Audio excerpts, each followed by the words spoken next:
ഏവർക്കും പുതിയൊരു അധ്യായത്തിലേക്ക് ഹാർദവമായ സ്വാഗതം.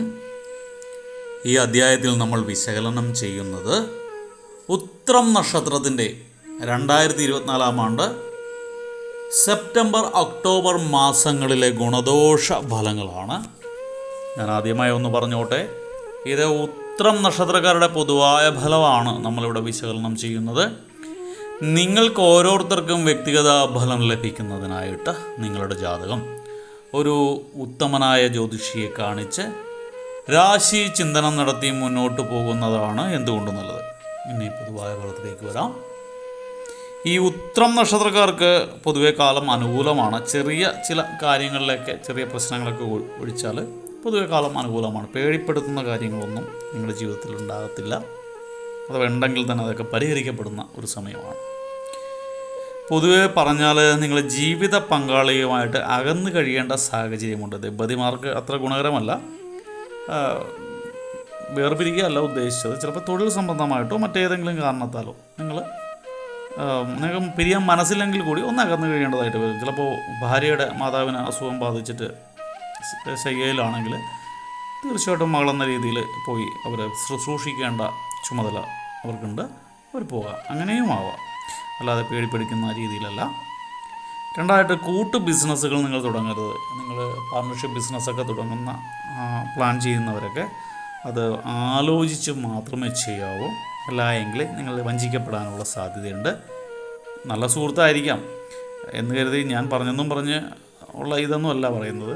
അതിനുള്ള സാധ്യതയുണ്ട്. അതുകൊണ്ട് നന്നായിട്ടൊന്ന് ആലോചിക്കുക. അതല്ല എങ്കിൽ ഈ സെപ്റ്റംബർ ഒക്ടോബർ മാസങ്ങളിൽ അല്ലെങ്കിൽ 2025 കിടക്കുമ്പോൾ അതിനെക്കുറിച്ച് ചെയ്യുന്നതായിരിക്കും നല്ലത്. ഇപ്പോൾ തൽക്കാലം അതൊന്ന് വേണ്ടെന്ന് വെക്കുന്നതാണ് ഗുണകരം. നിങ്ങളുടെ കർമ്മരംഗത്തൊക്കെ വൻ നേട്ടമാണ് കാണുന്നത്. തൊഴിൽ സംബന്ധമായിട്ട് ഗുണകരമായ സമയമാണ്. വിദ്യാഭ്യാസ രംഗത്ത് ഉയർച്ച ഉണ്ടാകുന്ന സമയമാണ്. വിദ്യാർത്ഥികൾക്കും ഗുണകരമായ ഒരു സമയമാണ്. നിങ്ങൾ ബന്ധുക്കൾ തമ്മിലുള്ള അഭിപ്രായ വ്യത്യാസങ്ങളൊക്കെ മാറിക്കിട്ടും. ചിലപ്പോൾ മാതാവിൻ്റെ ഭവനമായിട്ടൊക്കെ ചില കലഹങ്ങളൊക്കെ ഉണ്ടായിരുന്നെങ്കിൽ, അല്ലെങ്കിൽ പിതാവിൻ്റെ ഫാമിലിയായിട്ടൊക്കെ ചെറിയ സ്വരച്ചേർത്തൊക്കെ ഉണ്ടായിരുന്നവരാണെങ്കിൽ അതൊക്കെ ഒന്ന് മാറിക്കിട്ടിട്ട് നിങ്ങളൊക്കെ ഒരു രമ്യതയിൽ പോകാനുള്ള സാധ്യതയുണ്ട്.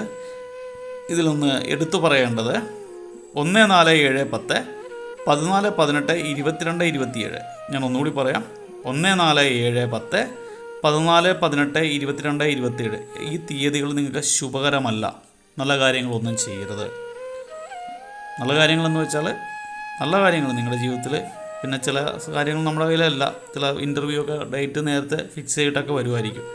അപ്പോൾ അതൊക്കെ ഭഗവാന്റെ മുന്നിൽ പോയി പ്രാർത്ഥിച്ചിട്ട് പോവുക. എന്നാലും നല്ല കാര്യങ്ങൾ തുടങ്ങി വെക്കാൻ പറ്റുന്ന സമയമല്ല ഈ ഡേറ്റുകൾ. അപ്പോൾ അതുകൊണ്ട് ആ സമയത്തുള്ള ഗുണകരമായ എന്തെങ്കിലും കാര്യങ്ങളൊക്കെ നിങ്ങൾ മനസ്സിൽ കണക്കൂട്ടിയിട്ടുണ്ടെങ്കിൽ അതൊക്കെ ഒന്ന് മാറ്റി വെക്കുന്നത് നല്ലതായിരിക്കും.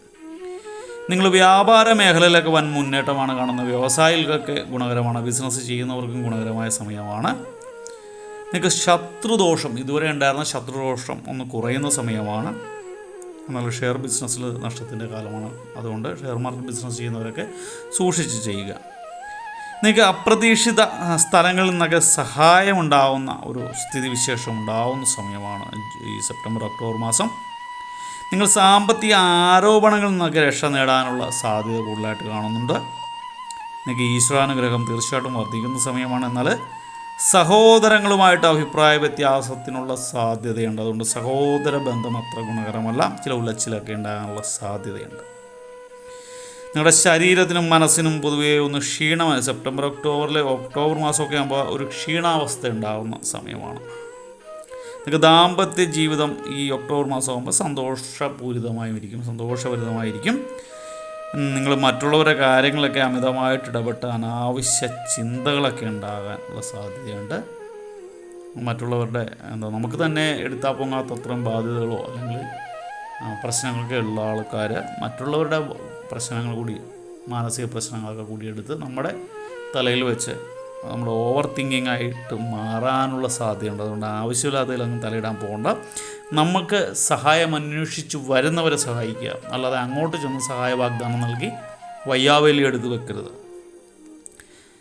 നിങ്ങൾ ഊഹ കച്ചവടമൊക്കെ ഒന്ന് ഒഴിവാക്കുന്നത് നല്ലതാണ്.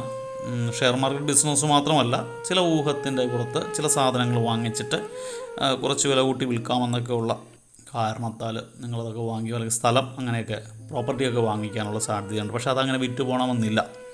അത് ഈ കാലത്ത് തുടങ്ങി വെക്കുന്നതൊക്കെ ഗുണകരമായിരിക്കുകയില്ല. അതുകൊണ്ട് അതൊക്കെ ഒന്ന് ഹോൾഡ് ചെയ്യുന്നത് നല്ലതായിരിക്കും. ചിന്തകളൊക്കെ നല്ലത് തന്നെ, പക്ഷേ ഇപ്പോൾ വേണ്ട. കുറച്ച് സമയം കൂടി കഴിഞ്ഞിട്ട്, ഒരു 2-3 മാസം കൂടി കഴിഞ്ഞിട്ട് അതിനെക്കുറിച്ച് ചിന്തിക്കുന്നതായിരിക്കും നല്ലത്.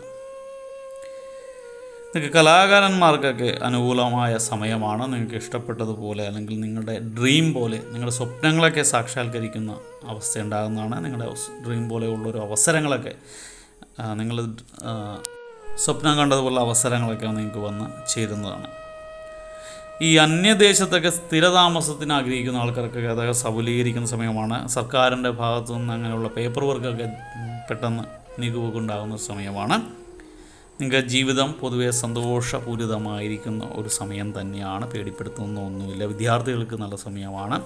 ദമ്പതികൾക്ക് ഒന്ന് വേർപിരിഞ്ഞിരുന്നാലും അത് ഒക്ടോബറൊക്കെ ആകുമ്പോൾ നിങ്ങൾ കൂടിച്ചേരുന്നതാണ്. പൊതുവെ സന്തോഷപൂരിതമാണെങ്കിലും ചില പ്രശ്നങ്ങളൊക്കെ ഉള്ളതിൽ പൊതുവെ ദോഷത്തിൻ്റെ കാഠിന്യം മാറി ഗുണങ്ങളുടെ ഭാവം മാറ്റി വർദ്ധിപ്പിക്കാനൊക്കെ ആയിട്ട് നിങ്ങൾ തീർച്ചയായിട്ടും വെള്ളിയാഴ്ച ദിവസങ്ങളിൽ ഗണപതി ക്ഷേത്രം ദർശിക്കേണ്ടത് അത്യാവശ്യമാണ്. ഗണപതി ഭഗവാനെ ചെന്ന് കണ്ട് അത് പ്രാർത്ഥിക്കുക, മനസ്സൊരുക്കി പ്രാർത്ഥിക്കുക. ഒപ്പം വെള്ളിയാഴ്ച ദിവസങ്ങളിൽ വിഘ്നേശ്വര പ്രീതിക്കായിട്ട് ഗണപതി ഹോമം കഴിക്കാം. അതല്ലെങ്കിൽ ഭാഗ്യസൂക്ത മന്ത്രാർച്ചന നടത്താം, പുരുഷ സൂക്ത മന്ത്രാർച്ചന നടത്താം, നാളികേരം അടയ്ക്കാം, കരിമ്പിൻ മുട്ടി ഭഗവാന് നിവേദിക്കാൻ കൊടുക്കാം. ഒക്കെ ചെയ്യുന്നത് ഭഗവാന് ഗുണകരമായി, ഭഗവാന്റെ കൃപാകടാക്ഷങ്ങൾ ലഭിക്കുന്നതിന് ഗുണകരമാണ്. എല്ലാവർക്കും നല്ലൊരു സമയം ആശംസിക്കുന്നു. ഒപ്പം വീഡിയോ ഇഷ്ടപ്പെട്ടാൽ ലൈക്ക് ചെയ്യുക. തുടർന്നുള്ള മാസങ്ങളിൽ വീഡിയോ കൃത്യമായി ലഭിക്കുന്നതിനായിട്ട് ചാനൽ സബ്സ്ക്രൈബ് ചെയ്തിട്ടില്ല എങ്കിൽ സബ്സ്ക്രൈബ് ചെയ്യുക. നിങ്ങളുടെ റിക്വസ്റ്റ് ആൻഡ് സജഷൻസ് ഒക്കെ കമൻറ്റ് ബോക്സിൽ രേഖപ്പെടുത്താവുന്നതാണ്. എല്ലാവർക്കും നല്ലൊരു മാസം ആശംസിച്ചുകൊണ്ട് നിർത്തുന്നു. നന്ദി, നമസ്കാരം.